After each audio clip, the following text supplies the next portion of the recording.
Mechanic rakhi, ವಿಶ್ವಾಕ್ Sen, Meenakshi Chaudhary and ಶ್ರದ್ಧಾ ಶ್ರೀನಾಥ್ ಮುಖ್ಯ ಪಾತ್ರದಲ್ಲಿ ಕಾಣಿಸ್ಕೊಂಡಿರೋ ಈ ಸಿನಿಮಾನ ಕನ್ನಡ ಭಾಷೆಯಲ್ಲೂ ಡಬ್ ಮಾಡಿ OTTನಲ್ಲಿ ಬಿಟ್ಟಿದ್ದಾರೆ. ಸೊ ಈ ಕಾಮಿಡಿ ಅಡ್ವೆಂಚರ್ ಆಕ್ಷನ್ ಡ್ರಾಮಾ ಆಡಿಯನ್ಸ್ನ ಎಂಟರ್ಟೈನ್ ಮಾಡುತ್ತಾ ಇಲ್ವಾ ಅಂತ ಇಂಡೆಪ್ತ್ ರಿವ್ಯೂನಲ್ಲಿ ಡಿಸ್ಕಸ್ ಮಾಡೋಣ. ಅದಕ್ಕೂ ಮುಂಚೆ ಚಾನಲ್ಗೆ ಹೊಸಬ್ರಾಗಿದ್ರೆ ಸಬ್ಸ್ಕ್ರೈಬ್ ಮಾಡಿಕೊಂಡು ಪೂರ್ತಿ ವಿಡಿಯೋ ನೋಡಿ, ಇಷ್ಟ ಆದರೆ ಒಂದು ಲೈಕ್ ಕೊಡಿ. ಈ ಸಿನಿಮಾದ ಪ್ಲಾಟ್ ಏನಂದ್ರೆ, ರಾಕಿ ಫುಲ್ ಹ್ಯಾಪಿಯಾಗಿ ಲವ್ ಮಾಡಿಕೊಂಡು ಫ್ರೆಂಡ್ಸ್ ಆ್ಯಂಡ್ ಫಾದರ್ ಜೊತೆ ಆರಾಮಾಗಿ ಅವನದೇ ಸ್ವಂತ ಗ್ಯಾರೇಜ್ನ ನಡೆಸ್ತಿರ್ತಾನೆ. ಬಟ್ ಒಂದಿನ ಆ ಗ್ಯಾರೇಜ್ ಅವ್ನು ಕೈ ತಪ್ಪೋಗುತ್ತೆ. ಸೊ ಈಗ ಆ ಗ್ಯಾರೇಜ್ನ ಉಳಿಸ್ಕೊಳ್ಳೋಕ್ಕೆ ಅವನಿಗೆ 50 ಲಕ್ಷ ಬೇಕು. ಅಷ್ಟಕ್ಕೂ ಆ ಗ್ಯಾರೇಜ್ ಯಾಕೆ ಕೈ ತಪ್ಪೋಗುತ್ತೆ, ಆ 50 ಲಕ್ಷನ ಯಾರಿಗೆ ಕೊಡಬೇಕು ಆ್ಯಂಡ್ ಈ ಪ್ರೊಸೆಸ್ಸಲ್ಲಿ ಅವ್ನು ಫೇಸ್ ಮಾಡೋ ಪ್ರಾಬ್ಲಮ್ಸ್ಗಳು ಹೇಗಿರುತ್ತೆ ಆ್ಯಂಡ್ ಕೊನೆಗೆ ಅವ್ನ ಗ್ಯಾರೇಜ್ನ ಉಳಿಸ್ಕೊಂತಾನ ಇಲ್ವಾ ಅನ್ನೋದನ್ನ ನೀವು ಸಿನಿಮಾ ನೋಡೇ ತಿಳ್ಕೊಬೇಕು. ಸೊ ಇವಾಗ ಏನು ಹೇಳಿದೆ ಅಷ್ಟು ಪ್ಲಾಟ್ ಬರೀ ಮೇಲ್ನೋಟಕ್ಕಷ್ಟೇ. ಒರಿಜಿನಲ್ ಪ್ಲಾಟ್ ಬೇರೆನೇ ಇದೆ. ಅದನ್ನ ಹೇಳಿದ್ರೆ ಕಂಪ್ಲೀಟ್ ಸ್ಪಾಯ್ಲರ್ ಆಗ್ಬಿಡುತ್ತೆ. ಸೊ ಅದನ್ನು ನೀವು ಸಿನಿಮಾ ನೋಡಿದಾಗಲೇ ಅರ್ಥ ಆಗುತ್ತೆ. ಇನ್ನು ಓವರ್ ಆಲ್ ಸಿನಿಮಾ ನನಗೆ ಫಸ್ಟ್ ಹಾಫೇ ಒಂದು ಮೂವಿ, ಸೆಕೆಂಡ್ ಹಾಫೇ ಬೇರೆ ಒಂದು ಮೂವಿನ ನೋಡ್ದಂಗಾಯ್ತು. ಬಟ್ ಎರಡಕ್ಕೂ ಕ್ಯಾರೆಕ್ಟರ್ಸ್ ಆ್ಯಂಡ್ ಅದಕ್ಕಿರೋ ಕನೆಕ್ಷನ್ ಸೇಮ್ ಅಷ್ಟೇ. First half complete commercial action comedy drama, but second half ಆ ಥರ ಅಲ್ಲ. ಬರೀ ಒಂದು ಟ್ವಿಸ್ಟಿಂದ ಕತೆ ಪೂರ ಡಿಫ್ರೆಂಟ್ ಆಗಿ ಟರ್ನ್ ಆಗುತ್ತೆ. ಇನ್ನು ಫಸ್ಟ್ ಹಾಫ್ನಲ್ಲಿ ಲೈಟ್ ಹಾರ್ಟೆಡ್ ಕಾಮಿಡಿಗೆ ರಾಕಿ ಫ್ಲ್ಯಾಶ್ ಬ್ಯಾಕ್ ಆ್ಯಂಡ್ ಅವ್ನ ಲೈಫ್ನ ಜಾಸ್ತಿ ಸೇರಿಸ್ಕೊಂಡು ಒಂದು ಲೆವೆಲ್ಗೆ ಎಂಗೇಜ್ ಮಾಡಿಸ್ತಾರೆ. ಫುಲ್ ಫನ್ ಇಲ್ಲ ಅಂದರೂ ಲಿಮಿಟೆಡ್ ಆಗಿ ನಗಿಸ್ತಾರೆ. ಅದು ಆಡಿಯನ್ಸ್ನ ಇಂಟರ್ವಲ್ವರೆಗೂ ಹೋಲ್ಡ್ ಆಗಿ ಇಟ್ಕೊಳ್ಳೋಕ್ಕೆ ಹೆಲ್ಪ್ ಆಯಿತು. ಬಟ್ ನಿಮಗೆ ಈ ಫಸ್ಟ್ ಹಾಫಲ್ಲಿ ಹೊಸತನ ಅನ್ನೋದು ಎಲ್ಲೂ ಇರಲ್ಲ.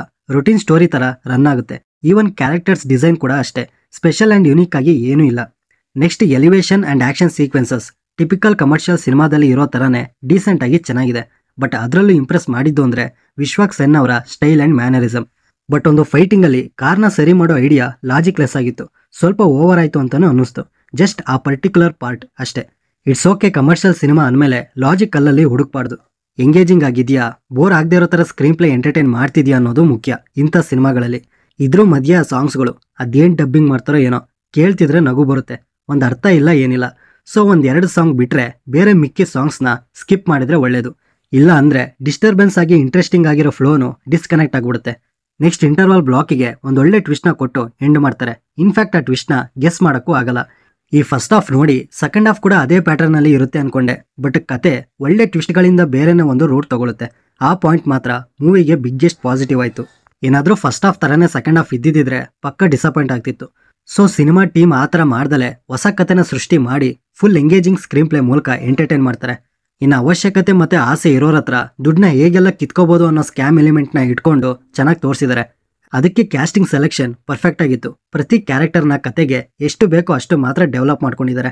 ಇನ್ನು ಸೆಕೆಂಡ್ ಹಾಫ್ ಮಾತ್ರ ಫುಲ್ ಅನ್ಪ್ರಿಡಿಕ್ಟಬಲ್ ಟ್ವಿಸ್ಟ್ಗಳಿಂದ ತುಂಬಿರ್ತಾರೆ. ಅವು ಮಾತ್ರ ಸಖತ್ತಾಗಿ ವರ್ಕ್ ಆಯಿತು. ಇಷ್ಟೆಲ್ಲ ಇದ್ರೂ ಸಿನಿಮಾ ಲೆಂತ್ ಮಾತ್ರ ಸ್ವಲ್ಪ ಜಾಸ್ತಿ ಆಯಿತು ಅಂತ ಅನ್ನಿಸ್ತು. ಎಡಿಟಿಂಗಲ್ಲಿ ಫಸ್ಟ್ ಹಾಫ್ನ ಕಟ್ ಮಾಡಿ ರನ್ ಟೈಮ್ ಸ್ವಲ್ಪ ಕಮ್ಮಿ ಮಾಡಬೇಕಿತ್ತು. ಎಲ್ಲೂ ಬೋರ್ ಆಗದೆ ಇದ್ರೂ ತುಂಬ ಲೆಂತಿ ಸಿನಿಮಾ ನೋಡಿದೆ ಅನ್ನೋ ಫೀಲ್ ಬರ್ಸುತ್ತೆ. Next performances wise Rocky character ಮಾಡಿರೋ ವಿಶ್ವಾಕ್ ಸೇನ್ ಅವರ ಆ್ಯಕ್ಟಿಂಗ್ ಸೂಪರ್ ಆಗಿತ್ತು. ಅವರ style, body language, dialogue delivery ಪ್ರತಿಯೊಂದು ಸಿಚುಯೇಷನ್ಗೆ ಹೇಗೆ ಬೇಕೋ ಆ ರೀತಿ ಪರ್ಫಾರ್ಮ್ ಮಾಡಿದ್ದಾರೆ. ಇನ್ನು ಶ್ರದ್ಧಾ ಶ್ರೀನಾಥ್ ಕೂಡ ತುಂಬ ಚೆನ್ನಾಗಿ ಮಾಡಿದ್ದಾರೆ. ಅವರ ಕ್ಯಾರೆಕ್ಟರ್ ತುಂಬ ಇಂಪ್ಯಾಕ್ಟ್ ಮಾಡುತ್ತೆ ಈ ಸಿನಿಮಾದಲ್ಲಿ. ನೆಕ್ಸ್ಟ್ ಸುನಿಲ್, ಮೀನಾಕ್ಷಿ ಚೌಧರಿ ಆ್ಯಂಡ್ ಮಿಕ್ಕಿದ ಆ್ಯಕ್ಟರ್ಸ್ಗಳೆಲ್ಲ ಅವರಿಗೆ ಕೊಟ್ಟಿರೋ ಪಾತ್ರನ ಚೆನ್ನಾಗಿ ಮಾಡಿದ್ದಾರೆ. ಆ್ಯಂಡ್ ಈ ಟೆಕ್ನಿಕಲ್ ವಿಷಯಕ್ಕೆ ಬರೋದಾದರೆ cinematography, visual effects, camera work, production values neat and clear ಆಗಿ ಡೀಸೆಂಟ್ ಆಗಿತ್ತು. ಎಡಿಟಿಂಗಲ್ಲಿ ಆಗಲೇ ಹೇಳ್ದಂಗೆ ಇನ್ನೊಂಚೂರು ವರ್ಕ್ ಮಾಡಿದ್ದಿದ್ರೆ ಪರ್ಫೆಕ್ಟ್ ಆಗಿರ್ತಿತ್ತು. ಇನ್ನು ಸಾಂಗ್ಸ್ ಆ್ಯಂಡ್ BGM, ಸಾಂಗ್ಸ್ ಒಂದೊಂದು ಕೇಳೋಕ್ಕಾಗಲ್ಲ, ಸ್ಕಿಪ್ ಮಾಡಿದರೆ ಒಳ್ಳೆಯದು. ಆ್ಯಂಡ್ BGM ಮಾತ್ರ ತುಂಬ ಚೆನ್ನಾಗಿದೆ. ಎಲಿವೇಶನ್ ಆ್ಯಂಡ್ ಟ್ವಿಸ್ಟ್ಗಳಿಗೆ ಸಖತ್ತಾಗಿ ಸೂಟ್ ಆಯಿತು. Over all cinema first half decent with comedy ಆಗಿರುತ್ತೆ. ಬಟ್ ಸೆಕೆಂಡ್ ಹಾಫ್ ಮಾತ್ರ ಟ್ವಿಸ್ಟ್ಗಳಿಂದ ಫುಲ್ ಎಂಟರ್ಟೈನ್ ಮಾಡುತ್ತೆ. ಪಕ್ಕ ಎಂಜಾಯ್ ಮಾಡ್ತೀರಾ. One time watchable movie. ಯಾವ ಅಡಲ್ಟ್ ಸೀನ್ ಇಲ್ಲ, ಏನಿಲ್ಲ. ಫ್ಯಾಮಿಲಿ ಆ್ಯಂಡ್ ಫ್ರೆಂಡ್ಸ್ ಜೊತೆ ಆರಾಮಾಗಿ ನೋಡ್ಬೋದು. ಈ ಮೂವಿ ನಿಮಗೆ ಅಮೆಝಾನ್ ಪ್ರೈಮ್ನಲ್ಲಿ ಕನ್ನಡ ಭಾಷೆಯಲ್ಲೇ ಸಿಗುತ್ತೆ. ಆ್ಯಂಡ್ ಈ ಸಿನಿಮಾಗೆ ನಾನು ಕೊಡೋ ರೇಟಿಂಗ್ 10ಗೆ 7.5. ಆಲ್ರೆಡಿ ನೀವು ನೋಡಿದರೆ ನಿಮಗಿದ್ರಲ್ಲಿ ಏನು ಇಷ್ಟ ಆಯಿತು, ಏನು ಇಷ್ಟ ಆಗಲಿಲ್ಲ ಆ್ಯಂಡ್ ಮೂವಿ ಎಕ್ಸ್ಪೀರಿಯನ್ಸ್ ಹೇಗಿತ್ತು ಅಂತ ಕಮೆಂಟ್ ಬಾಕ್ಸಲ್ಲಿ ತಪ್ಪದೆ ತಿಳಿಸಿ. ಸೊ ಈ ರಿವ್ಯೂ ನಿಮ್ಗೆ ಏನಾದರೂ ಇಷ್ಟ ಆಗಿದ್ದರೆ ಲೈಕ್ ಮಾಡಿ, ಶೇರ್ ಮಾಡಿ. ಹೊಸಬ್ರಾಗಿದ್ದರೆ ಈ ಚಾನಲ್ನ ಸಬ್ಸ್ಕ್ರೈಬ್ ಮಾಡಿಕೊಂಡು ಪಕ್ಕದಲ್ಲಿರೋ ಬೆಲ್ ಐಕನ್ನ ಪ್ರೆಸ್ ಮಾಡಿ. ಮತ್ತೆ ಸಿಗೋಣ.